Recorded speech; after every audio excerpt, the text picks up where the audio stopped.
Hello everyone and welcome back to the channel. Heads up, like yesterday's video, Liberty Toddler is in the room with me today, trying to keep her from button mashing on my computer over there. We'll see how that goes. Apologies ahead of time for any toddler cameos. I bet the dice. Like this one right here. Yeah, that's Mama's dice. Oh, it's mine. Yes, it is. Here, why don't you take that over there? Whew! I recently did a video on a number of things around the SIG P320, including an FBI testing report and a memo from DHS that ICE agents would no longer be allowed to carry the SIG P320 and were to switch to Glock as soon as possible. Maybe those things were related, maybe not.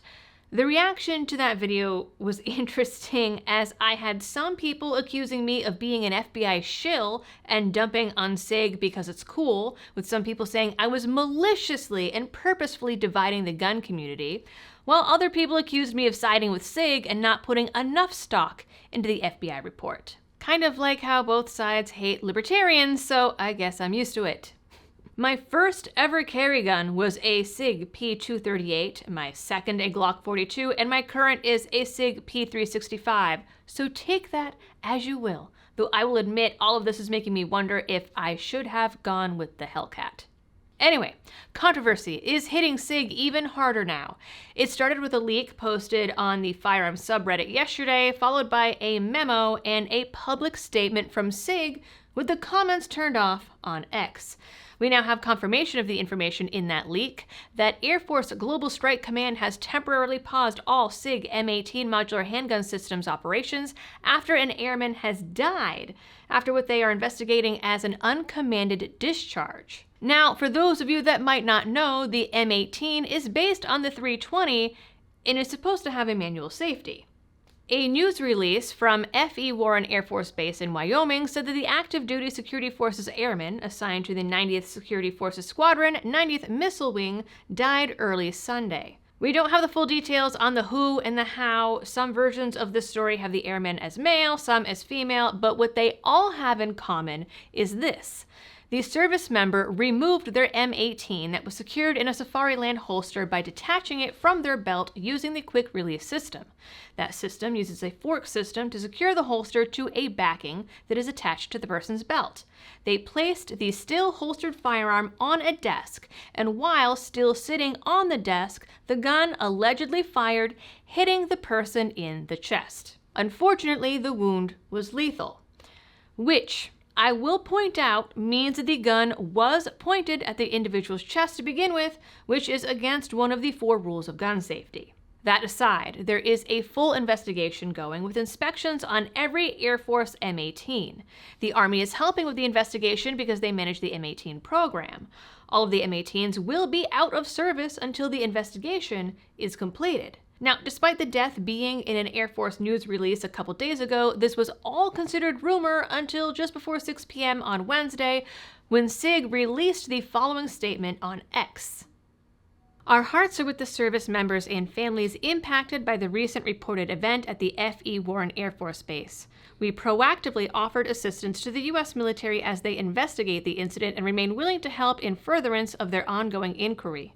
We have absolute confidence in the military's ability to conduct a thorough investigation and are working with the Air Force and Army to answer any of their questions. Comments are locked. Now, some people have said, well, why haven't we heard about this happening more if it's such a big problem? Now, I have personally heard of over half a dozen claims at this point. There was the town official that allegedly shot a teen in the face with an uncommanded discharge, though remember that also required him to point his gun at the kid's face. There's this one, and there's half a dozen stories of this supposedly happening to cops, with most of them getting caught on video. Though some of those videos you can't really tell what's going on and you can't see exactly what was happening. Now, some people say that it was because keys got in the way or something hit the gun, whatever it was. We also have that drop test video from a few years back, and all of it was at least enough for SIG to offer voluntary upgrades to fix the issue they said wasn't an issue. There are even a bunch of lawsuits going on. 12 were dismissed, but SIG lost 2 of them, shelling out over $13 million in damages. But now there's also a claim from InRange TV that part of why we haven't heard more is because SIG has been working to silence the people reporting on this. According to a Facebook post, it seems like SIG has been trying to silence discussion regarding the issues with the P320 via blacklisting people in gun media who are willing to talk about them or even merely share information about the debacle over 2 years.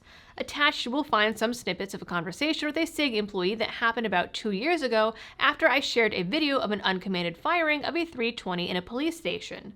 InRange never received another firearm from SIG for review after that post. The Firearms Division basically ignored our emails, yet interestingly, the Optics Division did still send us optics to review.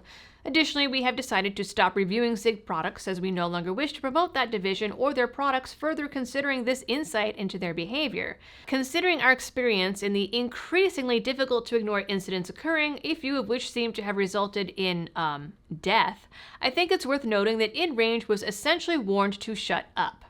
It seems likely that other gun media received similar treatment.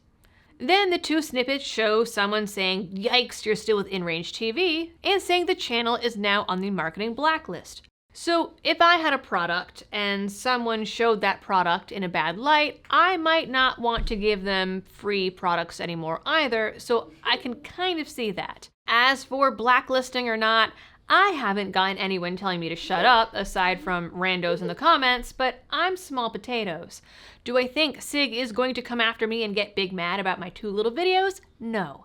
And if people decide to hate on SIG, it's not because of my videos, it's because of how SIG handled the situation. And how have they handled it? Well, SIG was asked to participate, at least in the FBI's testing and investigation, and declined. They continued, up until Wednesday night, to label any criticism of the 320 as an anti-gun conspiracy.